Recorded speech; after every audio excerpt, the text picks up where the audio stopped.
Hello friends, ఈ వీడియోలో జీరోధాలోని intraday చేసినప్పుడు ట్రేడింగ్ ఛార్జెస్ అనేవి ఎలా ఉంటాయో తెలుసుకుందాము.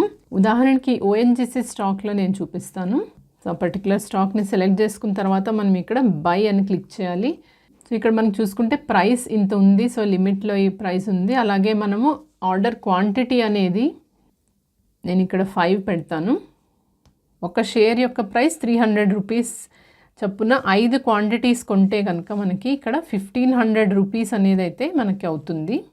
బట్ ఇంట్రాడేలో ట్రేడింగ్ చేసేటప్పుడు మాత్రం మనకి ఇక్కడ 20% మార్జిన్ అనేది దొరుకుతుంది. అంటే 5 టైమ్స్ మార్జిన్ అనేది మనకి ఇక్కడ దొరుకుతుంది. సో అందుకని దాని ప్రైసెస్ అలాగే ఛార్జెస్ అవి ఏమిటో మనం ఇక్కడ చూద్దాము. సో ఇక్కడ చూసుకుంటే కనుక మీకు మార్జిన్ అనేది ఇక్కడ కనిపిస్తుంది. అలాగే ఛార్జెస్ ఏవైతే ఉన్నాయో ఇంట్రాడేలో అవి కూడా మీకు ఇక్కడ డిస్ప్లే అవుతాయి.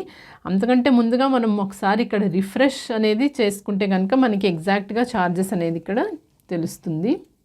సో ముందుగా రిఫ్రెష్ చేద్దాము. సో ఇక్కడ చూసుకుంటే కనుక ఈ 300 per share price and 5 quantities. But ఇక్కడ మనకి మార్జిన్ చూసుకుంటే కూడా 300 అవుతుంది. 1500 యాక్చువల్ కాస్ట్ ఉండాలి, కానీ మనకి ఇక్కడ మార్జిన్ చూసుకుంటే కనుక 300 రూపీస్ 5 షేర్స్కి కూడా 300 పడుతుంది. ఎందుకంటే మనకి ఇందాక చెప్పిన విధంగా 20% మార్జిన్ దొరుకుతుంది కాబట్టి. సో 1 షేర్ యొక్క ప్రైస్లోనే మనము 5 షేర్స్ అనేవి అయితే ఇంట్రాడేలో కొనుక్కోవచ్చు. సో నెక్స్ట్ వచ్చేసి ఛార్జెస్ అనేవి ఏమిటో ఇక్కడ చూద్దాము.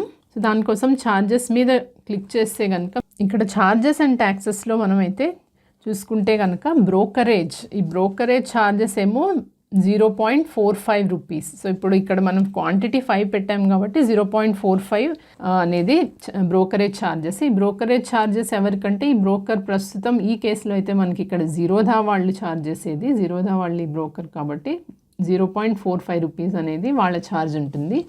అలాగే ఆ నెక్స్ట్ వచ్చేసి సెబీ టర్నోవర్ ఫీజ్, తర్వాత exchange turnover fees, NSE BSE ఏ ఎక్స్చేంజ్ నుంచి మనం కొంటున్నామో సో ఆ ఎక్స్చేంజ్ వాళ్ళు ఛార్జ్ చేసే ఫీజు ఇది. ఆ నెక్స్ట్ వచ్చేసి స్టాంప్ డ్యూటీ.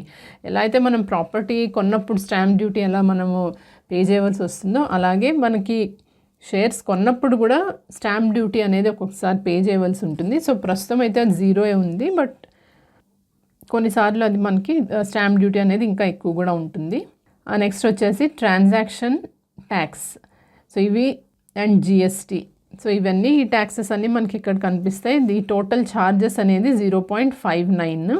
అలాగే ఇక్కడ మనకి required margin, so available margin, ఇవన్నీ కూడా మీరు ఇక్కడ చూసుకోవచ్చు. సో ఈ విధంగా మనకి టోటల్ ఛార్జెస్ అయితే ఇప్పుడు ఈ పర్టికులర్ దీంట్లో 0.59 రూపీస్ అనేవి అయితే 5 షేర్స్ కొంటే కనుక ఛార్జ్ అవుతుంది. అదే ఇక్కడ మనం క్వాంటిటీ ఇంక్రీజ్ చేసి చూస్తే కనుక ఛార్జెస్ ఎలా పడతాయో కూడా తెలుసుకుందాము. సో ఉదాహరణకి 50 షేర్స్ కనుక నేను కొనాలనుకుంటే అప్పుడు ఛార్జెస్ ఎలా మారుతాయో తెలుసుకుందాం.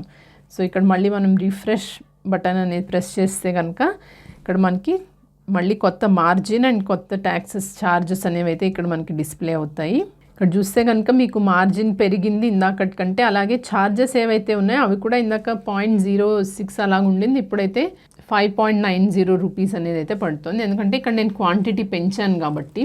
అదే 500 ఇంకా ఇంక్రీజ్ చేస్తే కనుక మనకి క్వాంటిటీ, సో అప్పుడు ఎన్ని ఛార్జెస్ పడతాయి అనేది చూద్దాము. సో మళ్ళీ రిఫ్రెష్ చేద్దాము. సో ఇప్పుడు మళ్ళీ ఛార్జెస్లోకి వెళ్దాము. ఛార్జెస్లోకి వెళ్ళినప్పుడు ఇక్కడైతే మీకు చూసుకుంటే ఇందాక బ్రోకరేజ్ అయితే మనకి చాలా మినిమల్గా ఉండింది. సో ఇప్పుడు చూసుకుంటే కనుక ఇక్కడ బ్రోకరేజ్ అనేది మనకి 20 రూపీస్ అనేది అయితే కనిపిస్తుంది. జీరోధాలో 0.03% అనేది బ్రోకరేజ్ ఛార్జెస్. సో ఈ 0.03% ఎంత ఉంటే అంత వస్తుంది, లేకపోతే మ్యాక్సిమం 20 రూపీస్. సో 20 రూపీస్ కంటే ఎక్కువ కనుక అయినా కూడా మీకు 20 రూపీస్ ఛార్జ్ అనేది మీకైతే పడుతుంది.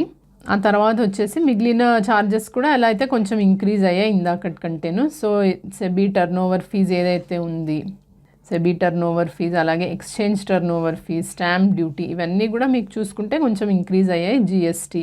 సో ఇక్కడ టోటల్ ఛార్జెస్ ఇప్పుడైతే 33.63 రూపీస్ అనేవి అయితే ఇక్కడ కనిపిస్తుంది. సో ఈ విధంగా ఏంటంటే మనము ఎంత క్వాంటిటీ మీరు ఇన్వెస్ట్ చేస్తే కనుక దాన్ని బట్టి మీ ఛార్జెస్ అనేవి ఇక్కడ మీకు డిస్ప్లే అవుతాయి. సో తెలుసుకున్నారు కదా ఫ్రెండ్స్, మనకి ఇంట్రాడే ఛార్జెస్ ఏమేమిటో జీరోధాలో కనుక ఇంట్రాడే ట్రేడింగ్ చేసినప్పుడు ఏమేమి ఛార్జెస్ పడతాయి అనేది. సో ఈ వీడియో కనుక మీకు ఇన్ఫర్మేటివ్గా అనిపిస్తే కనుక లైక్ చేయండి. అలాగే ఏమైనా క్వశ్చన్స్ ఉంటే కనుక కమెంట్ సెక్షన్లో పెట్టండి. ఛానల్కి ఇంకా సబ్స్క్రైబ్ చేసుకోలేదంటే కనుక సబ్స్క్రైబ్ చేసుకోండి ఫ్రెండ్స్. Thank you.